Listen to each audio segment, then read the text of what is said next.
ঈদ তো প্রতি বছরেই আসে, কিন্তু সেই আনন্দ নিয়ে আর আসে না যে আনন্দটা ছোটবেলায় নিয়ে আসতো।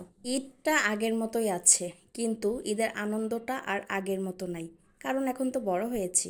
হ্যালো গাইস, আসসালামু আলাইকুম। সকালবেলা এক দফা কাজ করে একটু রেস্ট নিয়েছিলাম, তারপরে বিকালে মাংস টাংস নিয়ে আসার পরে আবার ব্যস্ত হয়ে পড়লাম। আগে তো বাবার বাড়িতে মাংস কাটার কাছেও যেতাম না। কেন যেতাম না জানেন? গন্ধ লাগে বলে। আর এখন ভুঁড়িটাও নিজের হাতে পরিষ্কার করতে হয়।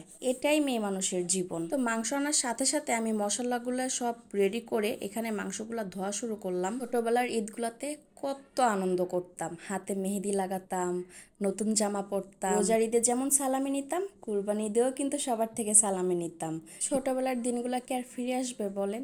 যেই দিন চলে যায় সেই দিন আর কখনোই ফিরে আসে না। এদিকে গল্প করতে করতে মাংসটা কিন্তু ধোয়া শেষ। তারপরে আমি মাংসটা বড় একটা কড়াইয়ের মধ্যে নিয়ে নিয়েছি, আর এবার সব মশলা টশলা দিয়ে দিব।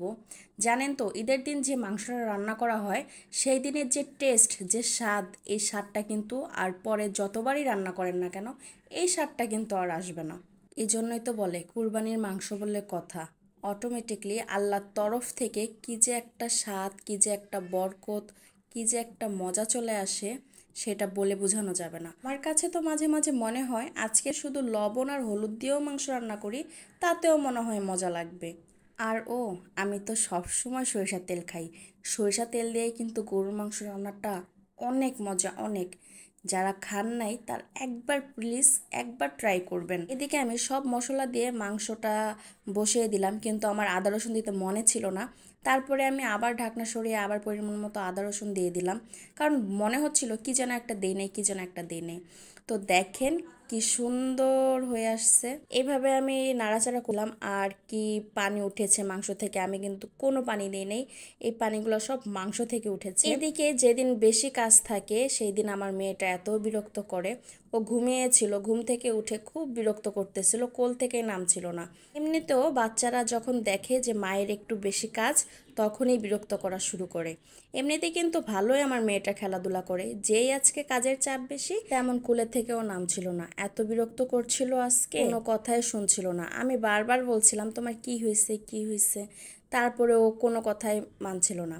এরই মধ্যে আমার ভাই হঠাৎ করে চলে আসলো, আর আমি ওদেরকে দেখে তো ভীষণ খুশি। ওরা বাসার নিচে এসে আমাকে ফোন দিয়েছে যে আমি তোর বাসার নিচে। আর দেখেন আমার এত ভালো লাগলো, মনে হচ্ছিল সারাদিনের ক্লান্তটাই চলে গিয়েছে।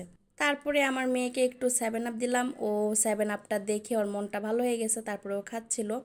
এদিকে আমার গরুর মাংসটা প্রায় হয়ে আসছে, আর দেখেন মাশাল্লাহ কত সুন্দর কালার আসছে। এদিকে ভাই আসছে, ভাবি আসছে, সাথে দুইটা সুন্দর সুন্দর কিউট আমার ভাস্তিরা আসছে। নো নো নো সরি, মানে ভাস্তি ভাস্তা দুজনে আসছে। আর আমি তাড়াতাড়ি করে মাংসটা জোরে জাল দিয়ে ভালো ভালো করে কষা কষা করছি, কারণ ওদেরকে তো নাস্তা দিতে হবে, তাই না? এদিকে আমার ছেলে দেখেন একটু স্প্রাইট হাতে নিয়ে কি করছিল। আমি এটা আগেরবার বলেছি 7 আপ, এটা 7 আপ না স্প্রাইট ছিল। তো যাই হোক, এদিকে ভাই বোন মিলে জমায় আড্ডা দিচ্ছিলাম আর নাস্তা করছিলাম সন্ধ্যার দিকে। ওরা কিন্তু আমার বাসায় খুব কমেই আসে, তো ঈদের দিন ওদেরকে হঠাৎ করে দেখে আমার এত ভালো লাগছিল। সেটা তো আমার মুখটা দেখেই বুঝতে পারছেন যে আমি কতটা খুশি হয়ে গিয়েছি। মনে হচ্ছিল আমার ক্লান্তগুলো সব শেষ। আর ভাইকে এভাবে খাওয়াই দিচ্ছিলাম, আর ভাবি ওই দিক দিয়ে তাকায় তাকায় দেখতেছিল আর অনেক কথা বলছিল। সবার কথা তো ভুলেই গিয়েছিলাম। এদিকে কিন্তু আবার ভেবেন না আপনারা যে আমি আমার ভাই নাস্তা করতে বসছি।